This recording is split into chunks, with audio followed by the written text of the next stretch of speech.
கர்த்தருடைய பரிசுத்தமுள்ள நாமத்திற்கு ஸ்தோத்திரம். இன்றைய நாளின் கர்த்தருடைய வார்த்தையாக 1 நாளாகமம் 14வது அதிகாரம் 17வது வசனம். அப்படியே தாவீதின் கீர்த்தி சகல தேசங்களிலும் பிரசித்தமாகி அவனுக்கு பயப்படுகிற பயத்தை கர்த்தர் சகல ஜாதிகளின் மேலும் வரப்பண்ணினார். எனக்கருமையானவர்களே, இந்த மாதம் முழுவதிலும் கர்த்தர் நம்மோடு கூட இருந்தார். இந்த மாதத்தினுடைய கடைசி நாள் கர்த்தரை உழவு கிருபையை நம்மளை வழி நடத்தினார்ல. திரும்பி பார்ப்போமானால் எப்படி நான் இந்த நாளை கொண்டு இந்த நாளை பார்க்க முடிந்தது. எத்தனையோ போராட்டம் நம்ம நினைக்கலாம்ல, ஆனால் கர்த்தர் நம்மோடு கூட இருந்தார். எனக்கு அருமையான தேவ பிள்ளையே, இந்த இடத்துல வேதம் சொல்லும் பொழுது தாவீதின் கீர்த்தி சகல தேசங்களிலும் பிரசித்தமாகிட்டு அவனுக்கு பயப்படுகிற பயத்தை கர்த்தர் சகல ஜாதிகளிலும் மேலும் வர பண்ணார்.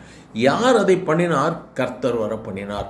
எதற்காக தாவீதை கீர்த்தி வெளிநாடுகளில் வெளி தேசங்களில் அல்லது மற்றவர்களிடத்தில் பரவுகிறது? தாவீது கர்த்தருடைய இருதயத்திற்கு ஏற்றவன். எனக்கு அருமையானவர்களே, இந்த நாளிலும் கூட நம்ம பார்த்து ஆண்டவர் சொல்லுவாரா, நீ என் இருதயத்துக்கு ஏற்றவன், நீ என் இருதயத்திற்கு ஏற்றவள் என்கிற வார்த்தையை நம்ம ஆண்டவர்கிட்ட பெற்றுக்கொள்ள முடியுமா? நாமே ஆண்டவர்கிட்ட ஒப்பு கொடுத்து ஒரு நிமிஷம் யோசித்து பாருங்களேன். நம்ம கிறிஸ்துவோடு வாழ்கிறோம், கிறிஸ்துவுக்காக நிற்கிறோம், வேதத்தை சுமக்கிறோம், ஊழியம் செய்கிறோம், இல்லை நம்ம ஜெபிக்கிறோம், எல்லாம் நம்மகிட்ட இருக்கலாம். ஒரே ஒரு வார்த்தை தான் தாவீதை பார்த்து ஆண்டவர் சொன்னார், நீ என்னுடைய இருதயத்திற்கு ஏற்றவன். இந்த நாளில் நம்ம பார்த்து ஆண்டவர் சொல்லுவாரா?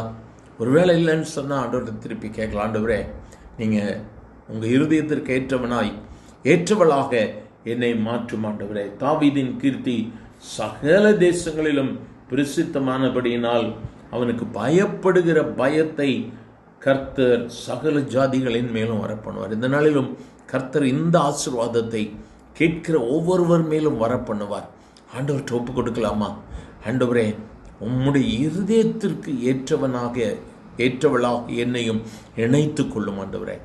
உலகத்தில் சொல்லப்படுகிற டீச்சிங்ஸ் எல்லாம் இல்லை, உலகத்தில் வழிநடத்தப்படுகிற வெளிப்பாடுகள் எல்லாம் இல்லை. நான் என் ஆண்டவரை பின்பற்றி கொண்டு இருக்கிறேன். எனக்கு ஒன்று தான் தெரியும், இயேசு ஜீவிக்கிறார். அவர் ஜீவன் உள்ள தேவன், அவர் அற்புதங்களின் தேவன், அவர் கைவிடப்பட்டவர்களுக்கு தம்மை நேசித்து அன்பை வெளிப்படுத்துகிறவர், ஒருவரையும் புறம்பை தள்ளாத தேவன். எனக்கு அது மட்டும் தெரியும். இயேசுவை மட்டும் பற்றி பிடிச்சிடுங்க, அவர் உன்னை கைவிடவே மாட்டார். இந்த நாளிலும் உன்னை அவர் மேன்மைப்படுத்துவார், உன்னுடைய பயத்தை எடுத்து போடுவார்.